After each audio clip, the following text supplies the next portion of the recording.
ओम शांति 11/12/2024 प्रातः मुरली। ओम शांति बाप दादा मधुबन। ओम शांति मीठे बाप दादा, मीठे बच्चे। हंजी मीठे बाबा। बाप का मददगार बन इस आयरन एज्ड पहाड़ को गोल्डन एज बनाना है। पुरुषार्थ कर नई दुनिया के लिए फर्स्ट क्लास सीट रिजर्व करानी है। प्रश्न है, बाप को फर्ज अदाई क्या है? कौन सा फर्ज पूरा करने के लिए संगम पर बाप को आना पड़ता है? बाप का फर्ज अदाई क्या है? कौन सा फर्ज पूरा करने के लिए संगम पर बाप को आना पड़ता है? उत्तर, बीमार और दुखी बच्चों को सुखी बनाना, माया के फंदे से निकाल घनेरे सुख देना, यह बाप का फर्ज अदाई है जो संगम पर ही बाप पूरा करते हैं। बाबा कहते हैं, मैं आया हूं तुम सबका मर्ज मिटाने, सब पर कृपा करने। अब पुरुषार्थ कर 21 जन्मों के लिए अपनी ऊंची तकदीर बना लो।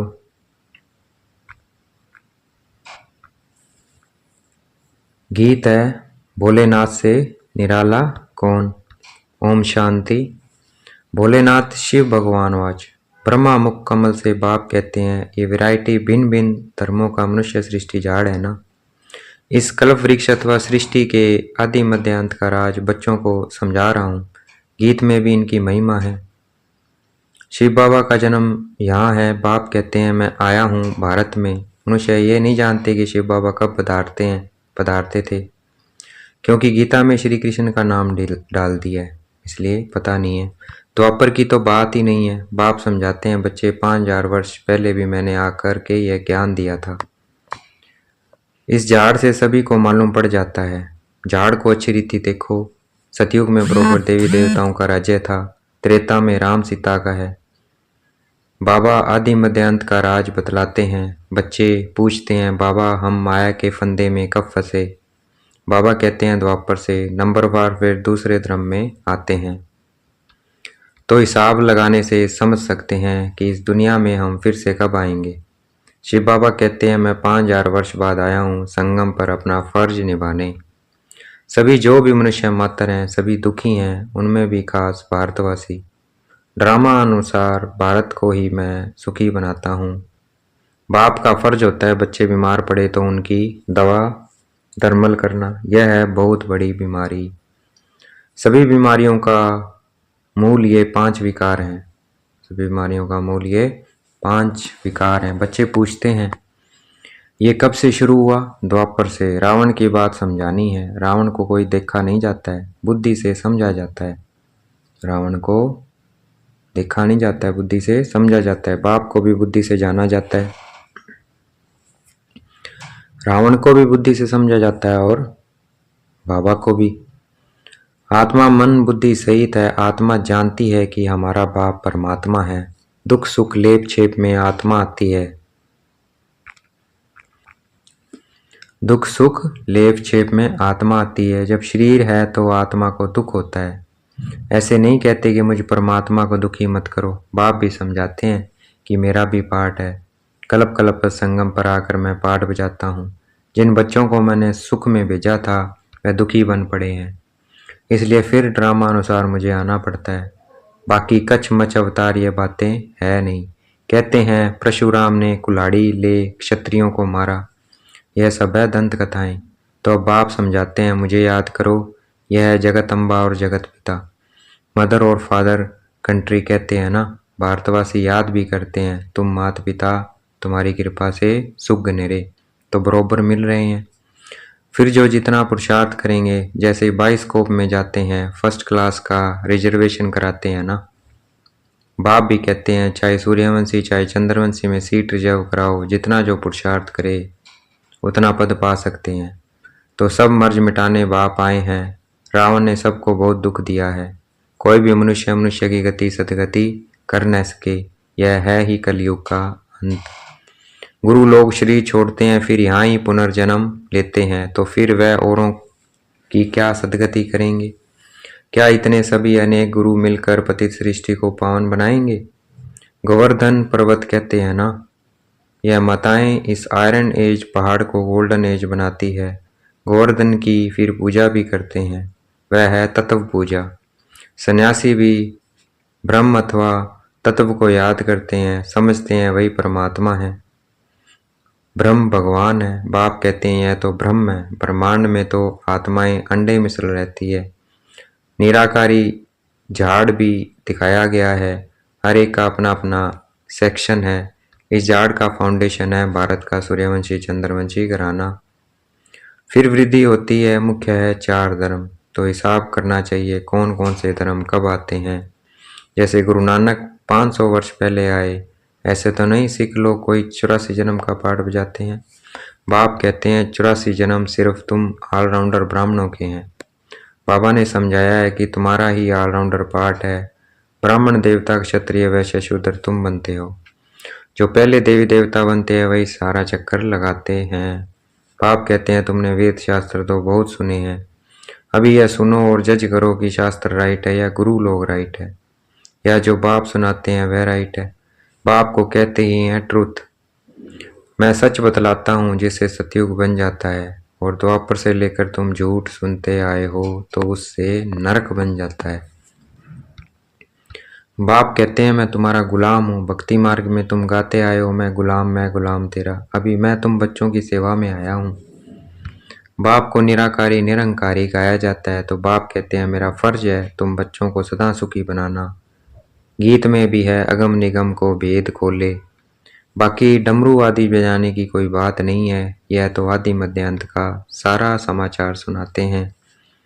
बाबा कहते हैं तुम सभी बच्चे एक्टर्स हो, मैं इस समय करण करावनहार हूँ, मैं इनमें स्थापना करवाता हूँ ब्रह्मा से। बाकी गीता में जो कुछ लिखा हुआ है वह तो है नहीं, अभी तो प्रैक्टिकल बात है ना। बच्चों को यह सहज ज्ञान और सहज योग सिखलाता हूँ, योग लगवाता हूँ। कहाँ है ना योग लगवाने वाले, झोली भरने वाले, मर्ज मिटाने वाले। कहा है ना, योग लगवाने वाले, झोली भरने वाले, मर्ज मिटाने वाले। गीता का भी पूरा अर्थ समझाते हैं। योग सिखलाता हूँ और सिखलवाता भी हूँ। बच्चे योग सीखकर फिर औरों को सिखलाते हैं ना, कहते हैं योग से हमारी जोत जगाने वाले। ऐसे गीत भी कोई घर में बैठकर सुने तो सारा ही ज्ञान बुद्धि में चक्कर लगाएगा। बाप की याद से वर्षे का भी नशा चढ़ेगा। फिर परमात्मा व भगवान कहने से मुख मीठा नहीं होता है, बाबा माना ही वर्षा। अब तुम बच्चे बाबा से आदि मध्यांत का ज्ञान सुनकर फिर औरों को सुनाते हो, इसे ही शंख ध्वनि कहा जाता है। तुमको कोई पुस्तक आदि हाथ में नहीं है, बच्चों को सिर्फ धारणा करनी होती है। तुम हो सच्चे रूहानी ब्राह्मण, रूहानी बाप के बच्चे। सच्ची गीता से भारत स्वर्ग बनता है, वह तो सिर्फ कथाएं बैठ बनाई है। तुम सब पार्वतियां हो, तुमको यह अमर कथा सुना रहा हूँ। तुम सब द्रौपदियां हो, वहाँ कोई नंगन होते नहीं है। कहते हैं तब बच्चे कैसे पैदा होंगे? अरे है ही निर्विकारी तो विकार की बात कैसे हो सकती है? तुम समझ नहीं सकेंगे कि योग बल से बच्चे कैसे पैदा होंगे। तुम आर्ग्यू करेंगे, परंतु यह तो शास्त्रों की बातें हैं ना, वह है ही संपूर्ण निर्विकारी दुनिया, यह है विकारी दुनिया। मैं जानता हूँ ड्रामा अनुसार माया फिर तुमको दुखी करेगी। मैं कल्प कल्प अपना फर्ज पालन करने आता हूँ। जानते हैं कल्प पहले वाले सिकल दे ही आकर अपना परसा लेंगे। आसार भी दिखाते हैं यह वही महाभारत लड़ाई है। तुम्हें फिर से देवी देवता अथवा स्वर्ग का मालिक बनने का पुरुषार्थ करना है। इसमें स्थूल लड़ाई की कोई बात नहीं है। न असुरों व देवताओं की लड़ाई ही हुई है, वहाँ तो माया ही नहीं जो लड़ाए। आधा कल्प न कोई लड़ाई, न कोई भी बीमारी है, न दुख शांति है।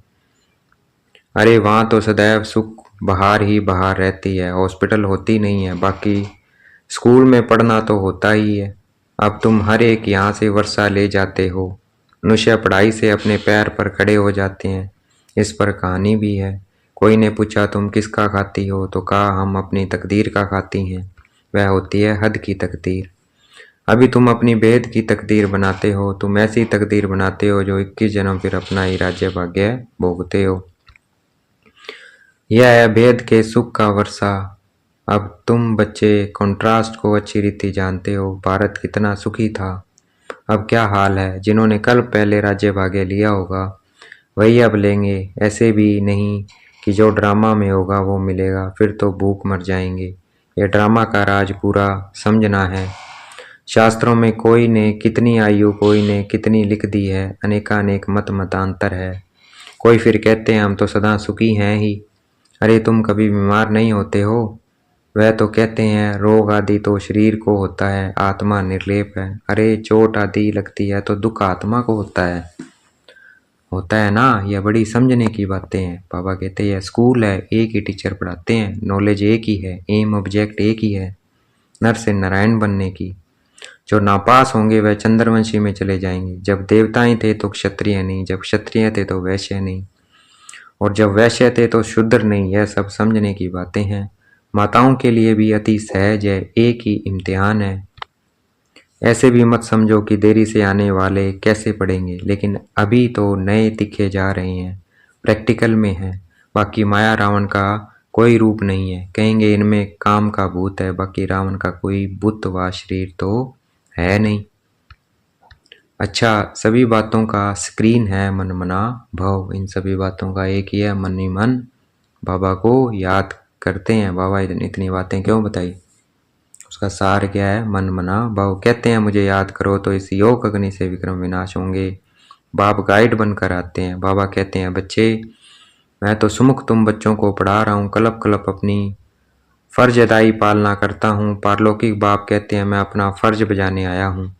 तुम बच्चों की मदद से मदद देंगे तब तो तुम भी पद पाएंगे। मैं कितना बड़ा बाप हूँ, कितना बड़ा यज्ञ रचा है। ब्रह्मा की मुख वंशावली तुम सभी ब्राह्मण ब्राह्मणियां भाई बहन हो। जब भाई बहन बने तो स्त्री पुरुष की दृष्टि बदल जाए। बाप कहते हैं इस ब्राह्मण कुल को कलंकित नहीं करना, पवित्र रहने की युक्तियां हैं। मनुष्य कहते हैं कैसे होगा, ऐसे हो नहीं सकता, इकट्ठे रहे और आग न लगे। बाबा कहते हैं बीच में ज्ञान तलवार होने से कभी आग नहीं लग सकती, परंतु जबकि दोनों मनमना भाव रहें, शिव बाबा को याद करते रहें, अपने को ब्राह्मण समझे। मनुष्य तो इन बातों को नहीं समझने कारण हंगामा मचाते हैं। ये गालियां भी खानी पड़ती है। श्री कृष्ण को थोड़ी कोई गाली दे सकते हैं। श्री कृष्ण ऐसे आ जाए तो विलायत आदि से एकदम एरोप्लेन में भाग आए, भीड़ मच जाए, भारत में पता नहीं क्या हो जाए। अच्छा आज भोग है, यह है पीर घर और वह है ससुर घर। संगम पर मुलाकात होती है। कोई कोई इनको जादू समझते हैं। बाबा ने समझाया है कि यह साक्षात्कार क्या है, भक्ति मार्ग में कैसे साक्षात्कार होते हैं। इनमें संशय बुद्धि नहीं होना है। यह रस्म रिवाज है। शिव बाबा का भंडारा है तो उनको याद कर भोग लगाना चाहिए। योग में रहना तो अच्छा ही है, बाबा की याद रहेगी। अच्छा देखेंगे बाप दादा हमें याद प्यार दे रहे हैं। मीठे मीठे सिकल दे बच्चों प्रति माता पिता बाप दादा का याद प्यार और गुड मॉर्निंग। रूहानी बाप की, रूहानी बच्चों को नमस्ते। हमें भी याद प्यार देना है। हम रूहानी बच्चों की, रूहानी बाप दादा को दिल व जान शिकवा प्रेम से वेद का याद प्यार और नमस्ते। धारणा के लिए मुख्य सार है स्वयं को ब्रह्मा मुख वंशावली समझकर पक्का पवित्र ब्राह्मण बनना है। कभी अपने इस ब्राह्मण कुल को कलंकित नहीं करना है। बाप समान निराकारी निरंकारी बन अपनी फर्जदाई पूरी करनी है। रूहानी सेवा पर तत्पर रहना है। देखेंगे बाप दादा ने मस्तक पे हाथ रखा हुआ, वरदान दे रहे हैं स्नेह की शक्ति से माया की शक्ति को समाप्त करने वाले संपूर्ण ज्ञानी भव। स्नेह की शक्ति, जितना बाबा से स्नेह होगा उतना हम माया की शक्ति को समाप्त कर देंगे।